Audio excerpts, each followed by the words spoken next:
اکیلا نہ چھوڑ، مجھے اولاد چاہیے، تو بہترین وارث ہے۔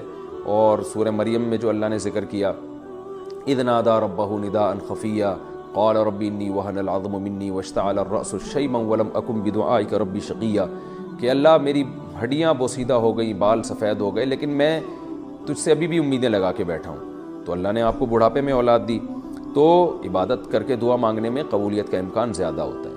باقی یہ کہ ہماری دل سے دعا ہے کہ اللہ آپ کو نیک صالح اولاد عطا فرمائے۔ بڑی آزمائش ہے یہ، ہم جانتے ہیں، تو اولاد سے تو گھر میں بڑی برکت ہوتی ہے، رزق میں بھی برکت ہوتی ہے، اور آنکھوں کی ٹھنڈک بنتی ہے اولاد۔ دل سے دعا ہے میری آپ کے لیے، دونوں کے لیے، اللہ آپ کو نیک صالح اولاد عطا فرمائے۔ اچھا، اولاد جو آج کل نہیں ہو رہی، آپ کے واقعے سے میں اس کو نہیں جوڑ رہا، ایک جنرلی ایک بات بتا رہا ہوں۔ اولاد نہ ہونے کی ایک بڑی وجہ جو ہمارے معاشرے میں یہ ہے، دیر سے شادی۔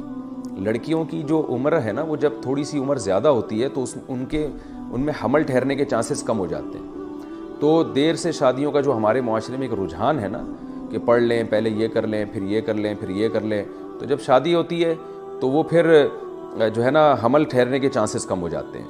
ایک وجہ یہ ہے۔ دوسری وجہ یہ ہے کہ ہمارے ہاں بہت دفعہ ایسے ہوتا ہے کہ جب شادی ہوتی ہے تو میاں بیوی کہتے ہیں کہ ابھی ہمیں اولاد نہیں چاہیے، تو حمل ٹھہرنے کی گولیاں کھانا شروع کر دیتے ہیں یا انجیکشن لگوا لیتے ہیں۔ اس کے بہت خطرناک سائیڈ ایفیکٹ ہوتے ہیں، اس سے بھی حمل ٹھہرنے کے چانسز کم ہو جاتے ہیں۔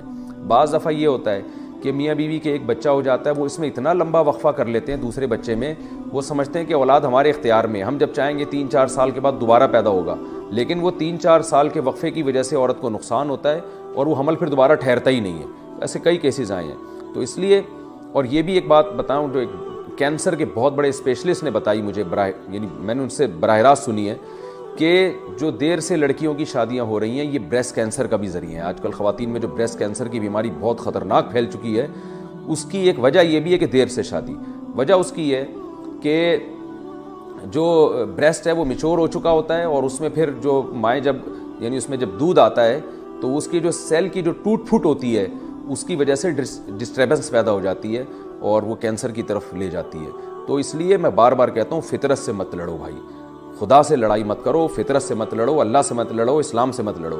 جلدی نکاح کو پروموٹ کریں معاشرے میں، تاکہ اولادیں بھی ہو وقت پر، اور عورت کی صحت بھی اچھی ہو، اور یہ جو بریسٹ کینسر کی بیماری ہے، کسی حد تک اس سے بھی ہماری جان چھوٹ جائے۔ میں یہ نہیں کہہ رہا صرف ایک یہی وجہ ہے، ایک بڑی وجہ یہ بھی ہے دیر سے نکاح۔ تو اور پھر جو حمل روکنے کی گولیاں ہیں اور جو انجیکشن ہے، یہ ساری نظام جو ہے نا، عورت کے اندر کے نظام کو تباہ و برباد کر رہا ہے۔ لیکن قربان جائیں فیملی پلاننگ والوں پہ، وہ ہمیں بچے پیدا کرنے کے خود ساختہ جو ان کے بنائے ہوئے نقصانات ہیں نا، وہ تو بتاتے ہیں، بچے روکنے کے جو اس سے زیادہ نقصانات ہیں وہ نہیں بتا رہے ہوتے۔ تو یہ بھی ایک شامت اعمال ہے۔ بہرحال یہ میں نے آپ کے لیے نہیں کہا، یہ میں عمومی بات کی ہے، کیونکہ ایک موضوع چل پڑا تھا تو میں نے کہا اس میں وضاحت کر دوں۔ میری دل سے دعا ہے اللہ تعالیٰ آپ کو نیک اور صالح اولاد عطا فرمائے۔ بعض دفعہ یعنی اللہ کی طرف سے بھی نہیں ہو رہا ہوتا، جلدی بھی شادی ہو جاتی ہے، میاں بیوی میں کوئی خرابی بھی نہیں ہوتی، نہ انہوں نے حمل روکنے کی کوئی تدبیر اختیار کی ہوتی ہے، پھر بھی نہیں ہو رہی ہوتی اولاد، پھر یہ اللہ کی طرف سے۔ تو اللہ سے بس اچھی امیدیں لگانی چاہیے، اور جو آزمائش مقدر ہے اس پہ صبر کرنا چاہیے۔